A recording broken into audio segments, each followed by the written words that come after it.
glad to be back.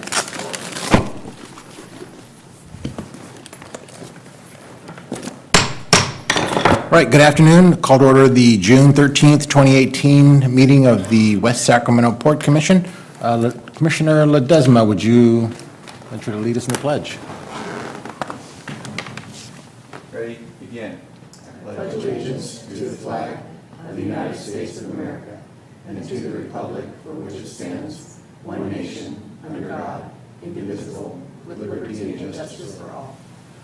All right, so we'll note for the record, Commissioner Cabalden is absent, and so welcome, Commissioner Abrosco. Thank Welcome. you. All right. Item number 1 is presentations by the public on matters that are not on the agenda. I don't have any slips to speak. Is there anybody here that wants to speak on an item that is not on the agenda? Okay, so I suspect that that's probably not going to happen, so we have no slips to speak, so that takes care of item number 1. Item 2 is consideration and approval of the meeting minutes for the May 9th, 2018 regular meeting. Everybody's had a chance to take a look at the meeting minutes. Are there any questions, comments, or motion? I'll move to approve. All right, we have a motion and I wasn't there. a second by Commissioner Johannesson. All those in favor say aye. Aye. Aye, with none opposed. That case, motion carries unanimously. That takes care of item number 2. So item 3 is consideration of port budget for fiscal year 2018-19. That's Mr. Toft. Thank you, Mr. Chair. Good evening, Commissioners. Oh, there we go. Happy to introduce the 18-19 budget for you tonight and review performance of the last year. So let's start by just a quick summary of the year that we're just wrapping up in a couple of weeks. The highlight was really SSA completing their first 5 years of the lease and opting to exercise their option for an additional 5 years through June 30 of 2023. We had a great year, best fiscal performance to date with a net operating income of almost $1.35 million. That I attribute that to strong cement imports, steady rice business as usual, very strong rail revenues, and some expense reductions, which we'll talk about here in a minute. Overall, on the maritime side, tonnage was up from 16-17 by 7% to 675,000 tons. So here's a look at the numbers. The middle column is our actual performance for the year, and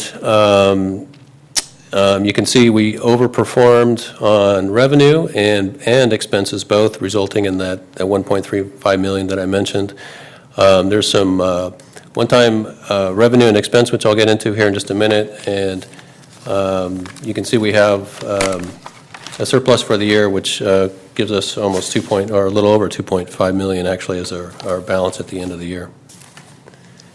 So looking at operating revenue detail, on the real estate side, revenue was a little higher than budgeted, and that's primarily because we held on to the 4300 West Capitol Avenue property longer than we anticipated, and we have 5 tenants there which have continued to pay rent and will do so through around November of this year, when we intend to transfer that site to the city for Corportation yard facilities.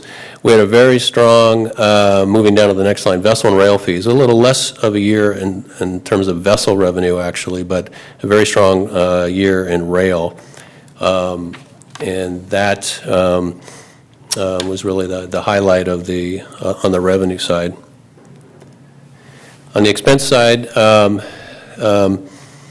enjoyed a nice reduction. Finally, we've been fighting for a while to reduce our property insurance that was put in place, I think, when the city first took over the port, in a very conservative policy put in place, and we've achieved a pretty significant reduction there finally this year. And on the debt service side, as you recall, we repaid $500,000 to the city earlier this year.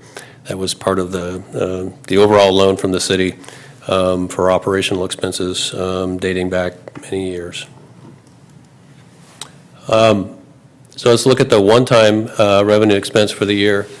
On the revenue side, we had a prepaid lease with Consolidated Communications. That's a pole line lease for telecom on the Stone Lot property.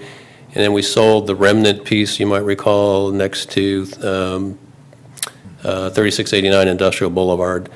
On the expense side, our typical annual grant match for the Boating and Waterways program, that's part of the Lake Washington cleanup program. Some North Terminal projects, including an LED lighting project, which we just completed. We purchased a piece of property kind of unexpectedly. It came up and we took advantage of that, the 1941 Carolina property at the corner of Stone and Jefferson. And Commission approved $200,000 for the Stone Lock Barge Canal Trail design. And finally, the $500,000 that I mentioned for the city loan payback. Here's a overview of our existing debt. We have the longstanding California Infrastructure Bank loan that continues through 2930. The next two, the RDA clawback loan, we expect that to go away in 1819 with the Courtyard property transfer, and the Stone Lock loan. Port CEO will talk about the RFP that's out on the street right now, but that hopefully gets wiped away as well when that property sells in this coming fiscal year. So here's a 5-year snapshot, and this is really, if you look at the second column, this is our proposed budget for 1819, and I'll go through this in a little more detail, but we're projecting a $1 million net operating income for the year, and you can see the components of that on the revenue side. On the expense side, on the one-time expense side, we're proposing a robust capital program, which I'll get to in just a moment here, and but still staying within our means, not spending more than on capital than we're earning in net operating profit. So our capital program, proposed capital program, includes the Boating and Waterways match. I hope this is the last year. We have one more round of cleanup in Lake Washington to do. That should be, now that the state's adopted their budget, we should be hearing soon on that grant, which is pending. Rail relocation, where the port, as you know, is sharing that expense with the city of West Sacramento. So we do anticipate some expenses related to that for 1819. The Barge Canal Trail, the commission actually already approved that $140,000. That will be reimbursable through the Stone Lock 1 development agreement. And finally, North Terminal projects for $700,000. That's a big one for us. It's not unprecedented, but it's the first time we've asked the commission for that type of money, and since the port business plan in 2013. And so I want to illustrate the two main projects that we have in mind for the capital program. The first is outlined in red. D-building, a former fertilizer storage facility, is well beyond its useful life. It's a building we've wanted to demolish for some time now, and I'd like to bid that out and get that accomplished this coming fiscal year. That footprint is the primary source of the nitrate contamination we have in the groundwater from legacy fertilizer operations. Tearing that building down will enable us to get at that footprint and possibly do some creative and pilot type cleanup project with our stormwater consultant, groundwater consultant. And moving over to the water area, you see it paved in blue. That's the Berth 7 wharf. Paving is in really poor condition there. That's one of our two primary rice loading berths in a a critical facility for operations. So I would say this capital program I mentioned is significant. It's really enabled by the operating profits that we're enjoying, and as well as SSA committing to an additional 5 years on their lease. So with that, I will conclude and turn it back to you, Mr. Chair, for questions. All right. Thank you, Rick. Are there any questions or comments by any of the commissioners? All right. Commissioner Ledesma? Thank you. Thanks, Rick, for the update, and it's really good news to see the port, the cash flow and the budget being in this kind of shape. So congratulations and well done to you and to the rest of the team on the financial success we're seeing now. It's a far cry from where we were just a few short years ago. So it's obviously welcome to the management team and everybody for getting our business plan in place and it's showing it's working. So now, I know one of the conversations we've had in previous years was around, we were deferring some maintenance around the port for a number of years because of cash flow issues. And it sounds like now the capital ask is really kind of go address that. Is that a fair assessment? Yes. Yeah, and I think those are important parts because, we're having some success. If there's opportunity for more success to kind of build a foundation while we have the capital, we should be doing that. So I think that's the right strategy. The other part I'm interested in seeing, and doesn't have to necessarily be a part of this, you allude to it sort of in terms of where current debts are for the port. But what I also don't see with it is sort of the assets we have with it. And so if we had a balance sheet to look at, what would that look like with the debts to our capital? What would that, and cash on hand and other assets? It's something I'm interested in seeing, just to kind of see what kind of position we're in going forward. But it is just from the mirror, like you said, from the cash flow we're getting from the operational revenue. To me, it's more than okay to kind of move forward with these capital programs you had. And then I wanted to touch on if you had any thoughts as we think about going forward. Just a few years ago, we were a bit wringing our hands around the future of maritime industry and port business because of there was a big push at the federal level to put a lot of federal dollars into larger ports. And we saw the East Coast ports getting a lot of that funding where we could never go back. For a long time, we're trying to get dredging done in a deeper canal in this, in the port, for the port. And we just sort of, I don't say walked away from it, but we figured out it wasn't going to be a priority. The money's not there. So if we could kind of think strategically ahead, kind of what's the state of kind of the industry now? It's been a couple of years since we kind of talked about it. Do you have a sense for where kind of trends are going? That do we need to worry about any kind of recessionary setback? Because post-recession, it was the shipping industry was one of the first to go. The exporting business out of Asia really slowed down, but again, I just don't want to get a sense of where we are today. Yeah. So on the looking ahead to a potential recession, I think the first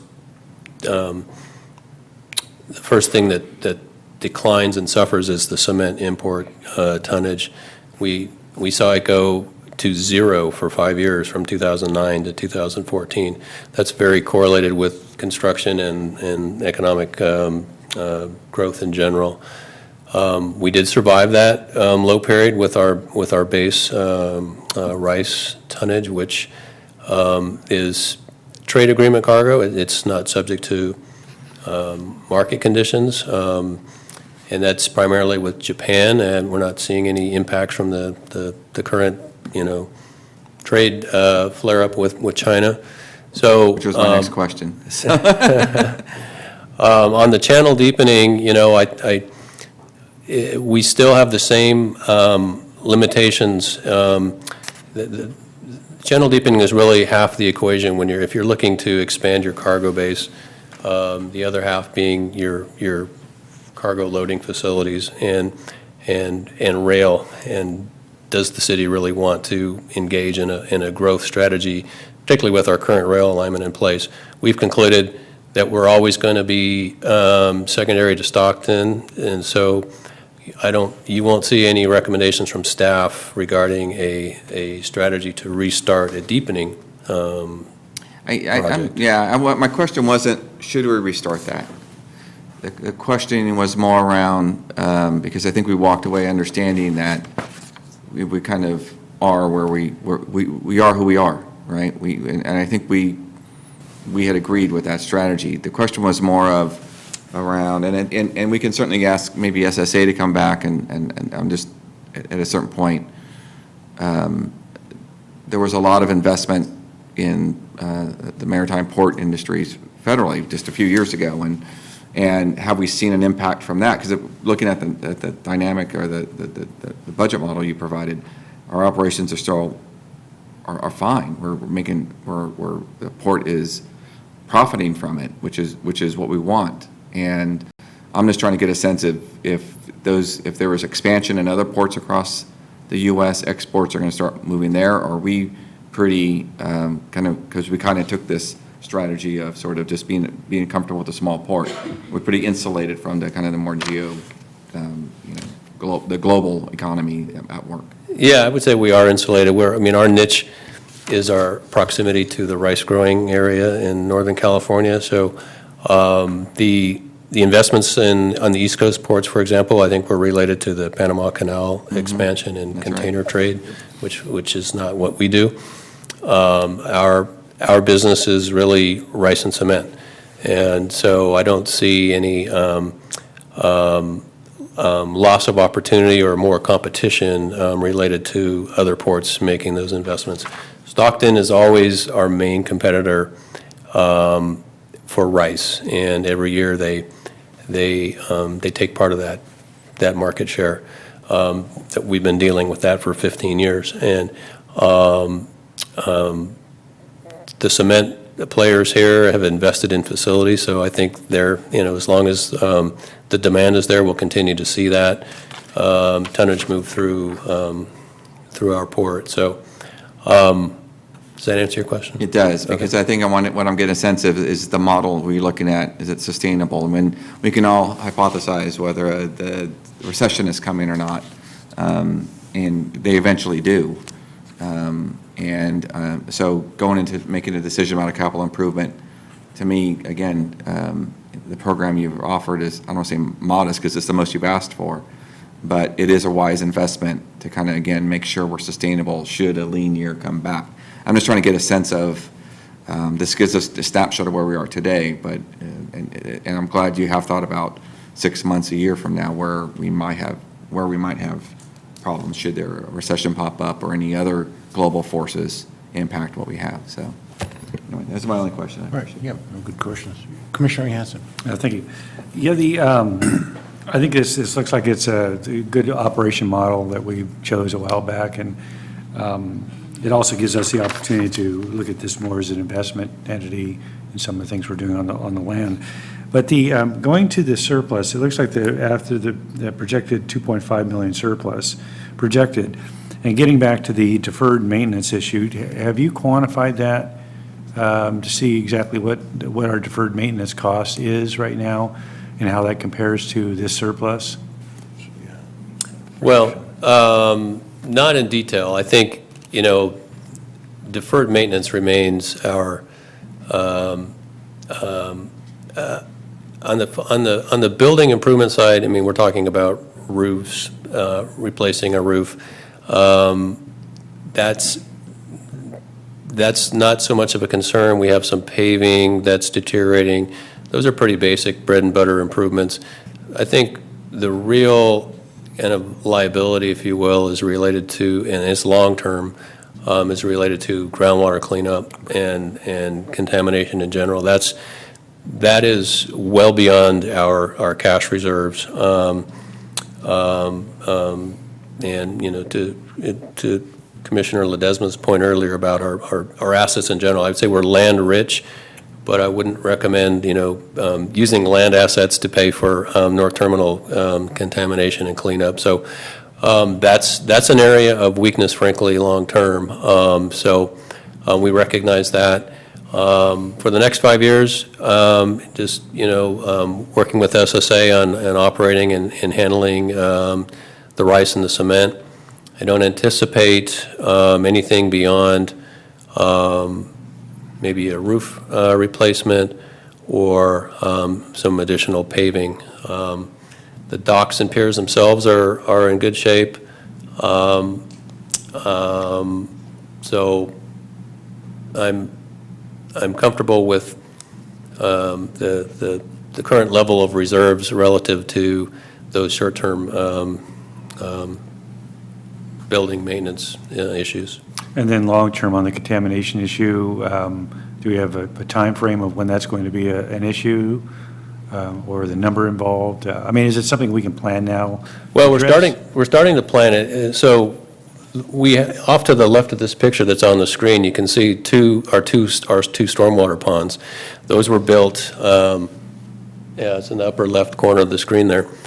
Those were built to capture stormwater and to treat contaminated groundwater. And so the building demolition project that I talked about is located within the hot zone, if you will.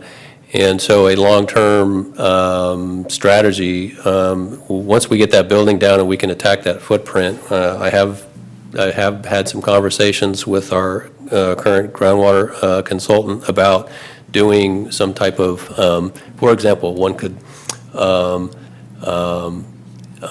introduce plants, some sort of a vegetation that, much like in the constructed wetlands, it eats up the contamination. The contamination is, I don't want to underplay it. It's not heavy metals or anything. It's not petroleum. It's nitrates, which in fact can be consumed by vegetation plants. So that's an area where we definitely have the awareness, and I think you'll see us start to develop a plan after that building is demolished. So far, the state has been very cooperative with us. We have a great relationship with the Central Valley Water Quality Control Board, and they're fully supportive of what we're trying to do. All right, thanks. All right. Any other questions or comments? Commissioner Sandine. I just think my colleagues have asked great questions, and I think it would be helpful if we saw a balance sheet at some point. I don't think it's super urgent, but I think just for our background and as we're going forward just with strategy. And I'm supportive of the capital projects. I think now that we have the resources, because the management you've been doing such a great job that we actually now have the resources to be able to tackle this. And I think it seems to me that the time is now for that. Thank you. Yeah, it makes sense. I think, we're certainly being thoughtful and living within our means, and I think to Commissioner Ledesma's earlier comments, I think the investment, the list of infrastructure deferred maintenance list goes well beyond what we could imagine, but it has to be reconciled with the prospects for growth, then balanced with the restrictions that exist with the rail. So that all has to kind of work together, and I think the budget that you've outlined kind of reflects that, right? Incremental progress and living within your means, and yeah, so it makes sense. All right. Any other thoughts or comments on this item? Need a motion to move it forward. Is that what- Move the recommended action. All right, so we have a motion and a motion by Commissioner Ledesma, second by Commissioner Sandine. All those in favor say aye. Aye. That motion carries unanimously. All right, Commissioner reports. Are there any reports by any of the commissioners? It's not, I'm sorry, go ahead.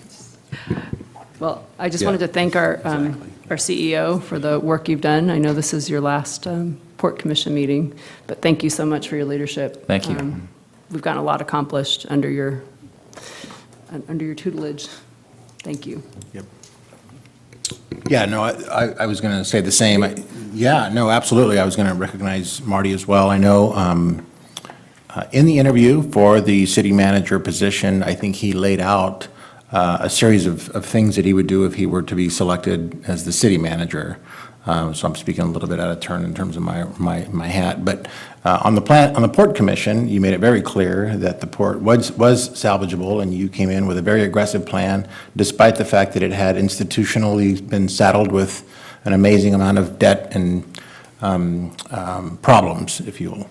And I think your approach, you made it very clear, you wanted to be aggressive and it could be fixed. And I think within 2 years, you took it from a significant amount of red to black, which was amazing. 1 year. 1 year. I wanted to say 1 year, but I thought that was being too kind. Okay. It was 1 year. I didn't want to overstate it. I didn't want you to, I wanted your head to be able to fit Well, we through had the double doors benefit on of the way out. Aaron and Rick working on that business plan, Yeah. so when we went with the landlord model, Right. and the commission adopted that, it was And- off to the races. And it's easy for us to say the landlord model is kind of a no-brainer now, but at the time, that was a huge leap outside of our comfort zone, despite the fact that the Port Commission recognized that neither the commission itself or the city, frankly, for that matter, had the capacity to pull the port out of its own way. And you were very deliberate in your sort of laying out a plan that it could be done, and within a year, you did. You turned it from what was inevitably going to be red forever into the black. And so I think in public service, if you can look backwards and say you left it, you left it better than you found it, that's a beautiful thing. And I think that certainly the port and the Port Commission can reflect that in where you left the port. So Thank you. good stuff. All right. Any other comments? If not, we're looking for a Port CEO report. Well, just briefly, if I could follow on that, having Aaron and Rick on that business plan was superb, and they laid out the options and as they could. And then, Jeff was our port attorney as well, and didn't resist this model. So it was kind of looking at the San Diego port and looking at it as this very small example of it, but implementing what San Diego has done very, very well. We're not building hotels on port property yet, but maybe someday we will. But I do want to thank both of them and Jeff. Definitely want to call out Rick. I mean, Rick has done an incredible job as the port manager, just really focused on opportunities, particularly on the grants, and his ability to execute leases is something that we would probably have to rely on chronic more, but Rick, with his real estate background, has been really essential to that. So he fit really well into the landlord model, and done a great job in terms of being the steward of this port's money. He is tight with it. I would have spent that surplus a long time ago. That's what we like to hear. He's pretty tight, but I think it's in the interest of the port, and to actually get him to propose $700,000 in improvement is pretty amazing. So it's good work. It's a gift to you at your last meeting. Finally, yeah. And we could do something with those, with all that fertilizer there. We could do a great row of trees somewhere, and if we don't stick with the port operations and we sell it real estate, there's a roadway that could have trees along it, and we've talked about that as well. So Rick could also have talked about the Stone Lock Phase 1 project that we had issued out before. It's on the streets again, and it'll come back to the commission in August. Hopefully, we'll have a developer who will appreciate all the work the commission and staff have done on the trail. It's only added value to it, and that would be the first big real estate venture for the port, and has a lot of other land, as you know, with Seaway and Honda Hills. So this port's really endowed well with some assets, and so it's very exciting. And then on rail relocation, it's been a real pleasure. Rick's leading that with HDR. You'll come back in August with a proposal for maybe a match. It's a long shot, but the staff and HDR are working on a build, that federal DOT grant program, to look at the feasibility of rail relocation. If we're successful, then it would require a match. And we would try to work something out with the city and the port and meet that match. But that would be, I think it'd be August at the earliest, huh? We'll give you an update in July. Okay.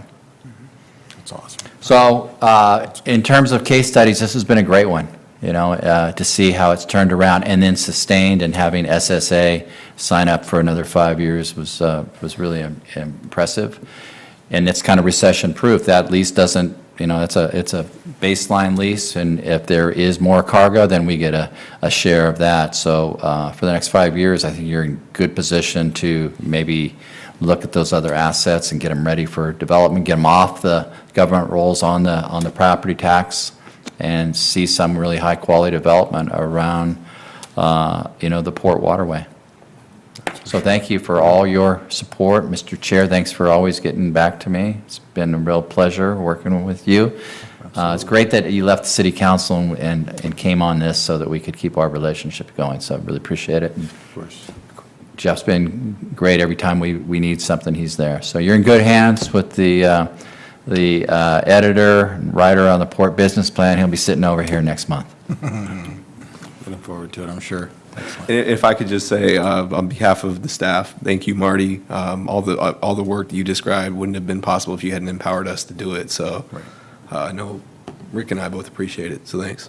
Yeah, thanks for your kind words, Marty. You've been, it's been great. We've been a good team. Yeah, thank you. For sure, yep. All right, any other thoughts or comments? No, thank you, Marty. All right, thank you, Marty. Yeah, very good. All right, so that was your CEO report, so we are. And Teresa as well for hanging out with us. And Teresa as well, of course. Thank you, Teresa. All right. All right, that concludes our formal agenda items, so we're now looking for a motion to adjourn. We have a motion and a second by Commissioner Roscoe. All those in favor signify by saying aye. Aye. We are adjourned.